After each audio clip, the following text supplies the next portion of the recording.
Students welcome back. हम लोग 9th class का हमारा चैप्टर है स्ट्रक्चर ऑफ एटम साइंस का, और इसमें आज हम पढ़ेंगे रदरफोर्ड मॉडल ऑफ एटम। तो स्टूडेंट इससे पहले हमने पढ़ा था कि डाल्टन थ्योरी कैसे फेल होगी, और डाल्टन थ्योरी जब फेल हुई तो सबसे पहले एक मॉडल प्रपोज किया बाय जे थॉमसन, जिसको हम वाटरमेलन मॉडल या फिर प्लम पुडिंग मॉडल भी कहते हैं।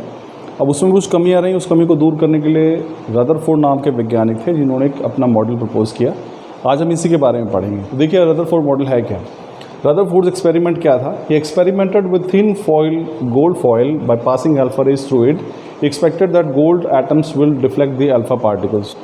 तो जो रदरफोर्ड थे उन्होंने वास्तव में उनका जो ये मॉडल था, जिसको हम रदरफोर्ड एटॉमिक मॉडल कहते हैं, वो वास्तव में एक एक्सपेरिमेंट के ऊपर बेस्ड था। एक प्रयोग उन्होंने किया था। प्रयोग किसके साथ किया था? उन्होंने बिल्कुल पतली पन्ने की जो गोल्ड की फॉइल जो है, सोने की पन्नी बिल्कुल बारीक पतली जो ली थी, और उसमें उस पन्नी में से कुछ अल्फा किरणों को गुजारा, और फिर उन्होंने उसके आधार पर कुछ ऑब्जर्वेशंस किए, और उन ऑब्जर्वेशंस के को ध्यान में रखे कुछ कंक्लूजन्स निकाले।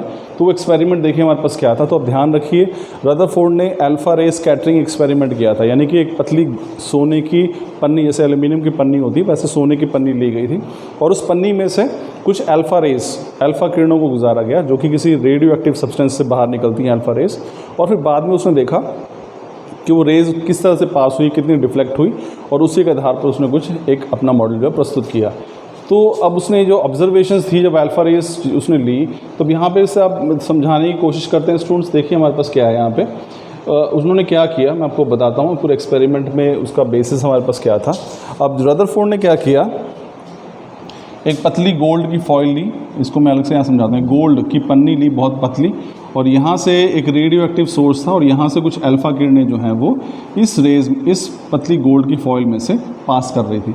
और बाद में दूर रखा गया जिंक सल्फाइड का स्क्रीन।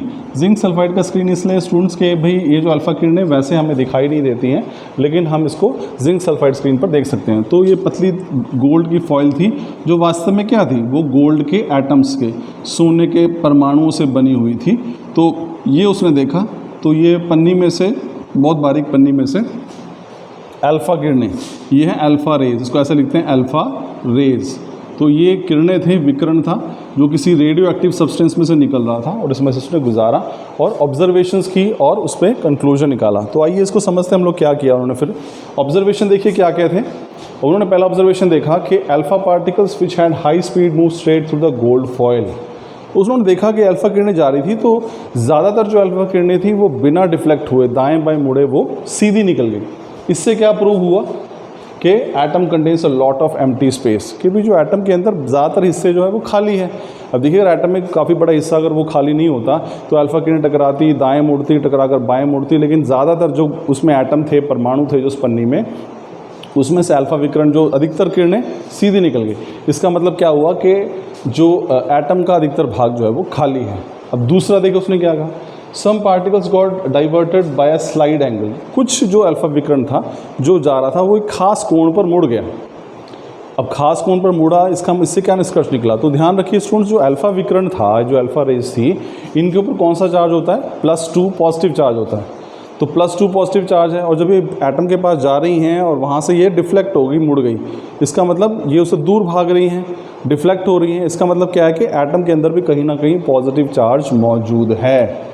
तो पहला जो प्रेक्षण था, ऑब्जर्वेशन ये थी कि ज़्यादातर अल्फ़ा पार्टिकल सीधे निकल गए, जिससे ये इन्फ्रेंस निकाला गया कि एटम का अधिकतर हिस्सा जो है वो खाली है। कुछ अल्फ़ा पार्टिकल्स डिफ्लेक्ट हो गई, जिससे ये पता चला कि जो एटम के में कहीं ना कहीं पॉजिटिवली चार्ज पार्ट भी मौजूद है, क्योंकि अल्फ़ा रेज भी पॉजिटिवली चार्ज थे और वो डिफ्लेक्ट हो गए अगर वहाँ पे कोई पॉजिटिव चार्ज जो है वो होगा। तीसरी ऑब्जर्वेशन क्या थी? Only 1 out of 12,000 particles bounce back. उससे भी कम अल्फ़ा विकिरण, बहुत ही कम अल्फ़ा विकिरण जो है वो टकराकर वापस लौट आया। इससे ये निष्कर्ष निकाला गया कि जो पूरा का पूरा जो मास है, जो द्रव्यमान है किसी एटम का, वो कहाँ पे केंद्रित है? सेंटर में केंद्रित है। तो 3 ऑब्जर्वेशन थे स्टूडेंट्स अल्फ़ा विकिरण के। पहला कि ज़्यादातर अल्फ़ा विकिरण सीधे निकल गए, जिससे ये निष्कर्ष निकला कि एटम का बहुत बड़ा हिस्सा खाली है। कुछ अल्फ़ा पार्टिकल्स डिफ्लेक्ट हो गए खास एंगल पे, जिससे ये पता चला कि एटम के अंदर कहीं ना कहीं पॉजिटिवली चार्ज मौजूद है। तीसरा, बहुत कम अल्फ़ा पार्टिकल्स टकराकर वापस लौटे, जिससे ये निष्कर्ष निकला कि एटम का पूरा मास जो है, द्रव्यमान जो है, वो सेंटर में, केंद्र में ही स्थित है। तो ये इसी ऑब्जर्वेशन और इन्फ्लुएंस के आधार पर रदरफोर्ड ने न्यूक्लियर मॉडल जो है प्रस्तुत किया और उसने दुनिया को क्या बताया कि atom contains a lot of unoccupied space. यही जो उसने जो एक्सपेरिमेंट किया था उसके आधार पर रदरफोर्ड ने बताया कि एटम का बहुत बड़ा हिस्सा जो है वो खाली है, अनऑक्यूपाइड है। Second, there is heavily positively charge substance present in the centre of the atom which is called the nucleus. अब चूंकि अल्फा विकिरण मुड़ भी रहा था तो उसने ये भी निष्कर्ष निकाला कि एटम के अंदर कहीं ना कहीं सेंटर में पॉजिटिवली चार्ज मौजूद है और वही पॉजिटिव चार्ज सेंटर को क्या कहा गया, न्यूक्लियस। तो ध्यान रखिएगा स्टूडेंट्स, हमने इससे पहले बात की कि इलेक्ट्रॉन की खोज जो थॉमसन ने की थी, प्रोटॉन की खोज गोल्डस्टीन ने की, न्यूट्रॉन की खोज जो है वो हमारे पास चैडविक ने की थी। ठीक उसी प्रकार से अगर आपसे कोई सवाल पूछे कि एटम के अंदर, परमाणु के अंदर न्यूक्लियस की खोज किसने की, तो वो की थी रदरफोर्ड ने। तो ये आप यहाँ देख सकते हैं, रदरफोर्ड जो है उन्होंने इसकी खोज की। तो न्यूक्लियस की खोज जो है वो रदरफोर्ड ने की है। तीसरा उसने कहा nucleus contain equal amount of positive and negative charge, और किसी भी न्यूक्लियस के अंदर जितना पॉजिटिव चार्ज है उतना ही नेगेटिव चार्ज भी मौजूद होता है। तो ये हम उसने इसके इम्पॉर्टेंट मॉडल के जो इम्पॉर्टेंट पॉइंट्स थे, पहला क्या है कि एटम का अधिकतर हिस्सा जो है वो अनऑक्यूपाइड है, खाली है। एटम के सेंटर में कहीं ना कहीं पॉजिटिवली चार्ज पार्ट मौजूद है, इसको न्यूक्लियस कहा गया, और जो इक्वल नंबर ऑफ प्रोटॉन्स और नेगेटिव और पॉजिटिव चार्ज है। ठीक है ना। अब यहीं से बात चली है न्यूक्लियस की। तो न्यूक्लियस की डिस्कवरी हुई, मैंने आपको बताया कि रदरफोर्ड के मॉडल में न्यूक्लियस की डिस्कवरी हुई। तो देखिए क्या है, the nucleus is located at the centre of the atom. ये पॉइंट बताया कि न्यूक्लियस जो है वास्तव में किसी भी एटम के सेंटर में लोकेटेड है। आप भी देखते होंगे या स्टूडेंट्स आपने देखा है यहाँ पे कि जब भी हम इस प्रकार से बनाते हैं, देखिए यहाँ पे इसको ये बनाने की कोशिश की है, ये इस प्रकार से इलेक्ट्रॉन है जो रिवॉल्व कर रहे हैं, और यहाँ पे ये सेंटर में क्या चीज़ है, ये न्यूक्लियस है। तो यही बताया कि nucleus located at the centre of the atom. All the mass of atom is because of the nucleus. अब देखिए इलेक्ट्रॉन जो है वो बाहर घूम रहे हैं, बाहर वाले ऑर्बिट्स में घूम रहे हैं, आप देख सकते हैं इलेक्ट्रॉन्स हैं, और इलेक्ट्रॉन्स का मास हमने देखा कितना है, 9.1 × 10⁻³ kg, जो बिल्कुल नेग्लिजिबल है, ना के बराबर है। इसका मतलब अगर किसी एटम का मास है वो इलेक्ट्रॉन की वजह से तो है ही नहीं, क्योंकि उसका मास तो बिल्कुल ना के बराबर है। तो जितना भी मास है किसी एटम का वो वास्तव में किसकी वजह से होता है, that is because of nucleus. तो एटम का, परमाणु का जो पूरा भार होता है वास्तव में वो न्यूक्लियस की वजह से ही होता है। आगे देखिए, electrons revolve around the nucleus in circular parts which are called orbits. तो उसने ये भी बताया, देखिए अब ये एटम की संरचना बना के बताने की कोशिश की है कि इसमें जो न्यूक्लियस के चारों तरफ इलेक्ट्रॉन जो हैं वो न्यूक्लियस के चारों तरफ एक निश्चित कक्षाओं में घूमते रहते हैं, और इन्हीं कक्षाओं को, इन सर्कुलर पार्ट्स को क्या कहा जाता है, दे आर कॉल्ड ऑर्बिट्स। फिर हमारे पास क्या, we compare size of the atom and nucleus, nucleus is much smaller than the atom. तो अगर हम पूरे एटम की और न्यूक्लियस की तुलना करें तो न्यूक्लियस का आकार पूरे एटम के मुकाबले बहुत छोटा है।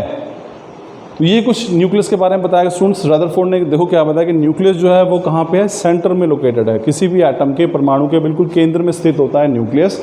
किसी भी न्यूक्लियस का जितना मास होता है, एटम का मास होता है, वो न्यूक्लियस की वजह से ही होता है। एक एटम के अंदर इलेक्ट्रॉन्स जो है निश्चित कक्षाओं में ऑर्बिट्स में रिवॉल्व करते रहते हैं न्यूक्लियस के चारों ओर। और अगर हम किसी परमाणु के आकार को और न्यूक्लियस के साइज़ को कंपेयर करेंगे तो हम पाएंगे कि न्यूक्लियस का साइज़ बहुत छोटा होता है as compared to the size of the atom.